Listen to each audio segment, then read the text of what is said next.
नमस्कार, मैं उर्मिला रावत उत्तराखंड से बिलॉन्ग करती हूँ। ये मेरी बेटी विभा रावत। उसको क्या बच समस्या थी इसे? इसे बचपन से ही यानी कि 3 महीने की हुई तो जब हमें पता पड़ा कि भई इसके है ना पेट में ट्यूमर है यानी गाँठ है, तो हम डॉक्टर को दिखाया हमने। तो उन्होंने फिर कहा कि भई एसएमएस लेके जाओ। तो हमने उसका वहाँ पे वो करवाया क्या सोनोग्राफी वगैरह, तो उन्होंने कहा कि इसके ट्यूमर है। तो ट्यूमर की जाँच करवाई तो उससे पता पड़ा कि इसे कैंसर है।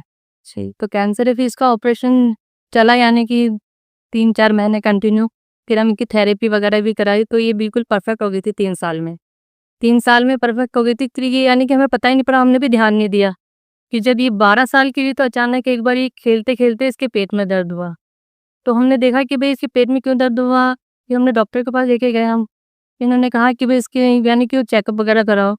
तो हमने इसका चेकअप करवाया तो फिर उससे पता पड़ा कि भई इसे किसी पुरानी बीमारी यानी कि हो गई है।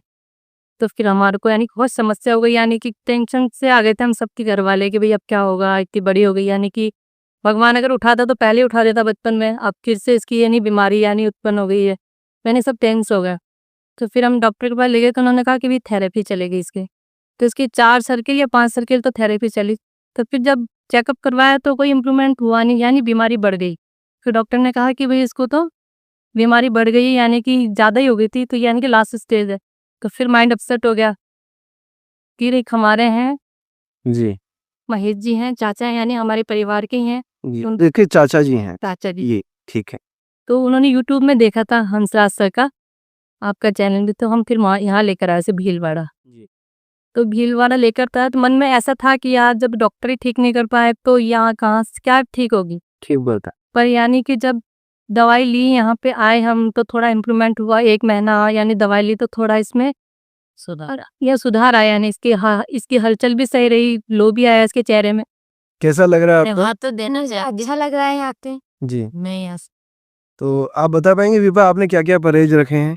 मैं कंटिन्यू दवाई लेती हूँ और सुबह जल्दी उठती हूँ और सुबह जल्दी उठ के सबसे पहले दवाई ले मम्मी दवाई देती है, फिर मैं स्कूल जाती हूँ, फिर स्कूल आने के बाद वापस दवाई लेती हूँ, फिर रात को सोने से पहले भी दवाई लेती। यानी इसको और यानी जीने की यानी उमंग है, इस वजह से ये बहुत परहेज रखती है। जैसे कि हम शादी में जाते हैं तो ये जाती नहीं है, आइसक्रीम वगैरह है, बच्चों बर्थडे होता है तो केक वगैरह है तो ये सबको इन्वॉल्व करती है, यानी कि जी, अवॉइड कर देते हैं।